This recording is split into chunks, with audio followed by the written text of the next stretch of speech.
Hello and welcome to my video on Introduction to Music Production Week 2 assignment. I'm going to be covering the most important editing tasks in your DAW using Logic Pro.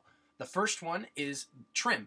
So if you want to trim any audio region in the Arrange window, you can simply just go to it, go to the bottom right or left corners, and you can click, drag, and bring it to the appropriate length, and that's it.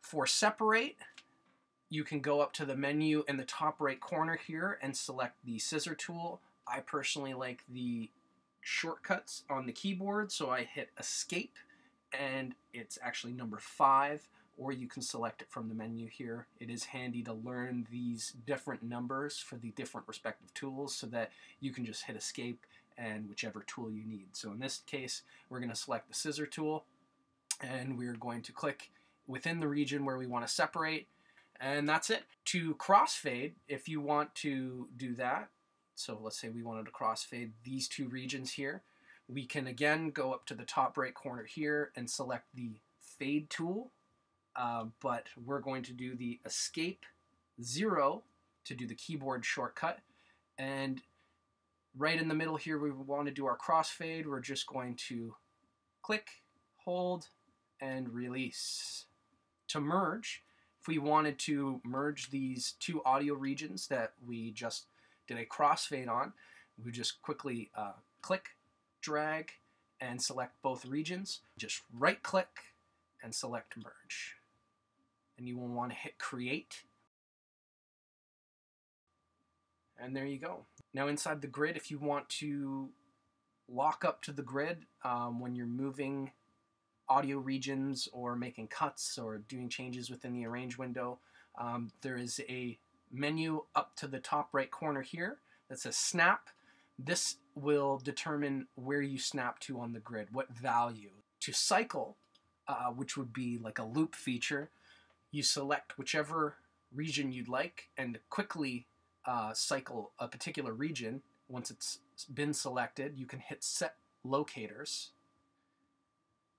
or you can actually even just click and drag up in this top section here. You can see it's kind of divided in the top part of the global tracks area.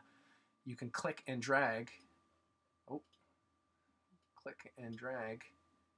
It's being a little finicky there because it's already been placed there. But if I were to go to this section here, click and drag, there we go. You can see that that would create it anywhere within that section, and then you can drag the edges to adjust the cycle length. For markers, put your pointer within the timeline wherever you want to create a marker, and then go to Options, select Marker, Create. Now the quick key for that, if you missed it, was Shift-K. To zoom in, again, we can actually go to the top right corner for the zoom tool, or escape and number 9. So if you want to zoom in, remember that you're going to click and drag to the specific area that you want to see zoomed in. So this section here that I'm dragging with the green highlighted region, that is what's going to appear in the timeline once I let go. That is how you zoom in. To name, you can just select the audio track and double click over the text area just like that, and you can name it. In this case it's just a loop, so I'm going to name it loop. And if I want to color it, like this pretty pink one up here, I can select the region I want to color and go to the colors menu up at the top right corner, opens the color palette, and I'm feeling like red. Yeah. Or black. Yeah, that looks pretty cool. So that is how you use all the most important editing tasks in your DAW using Logic Pro. Thanks a lot.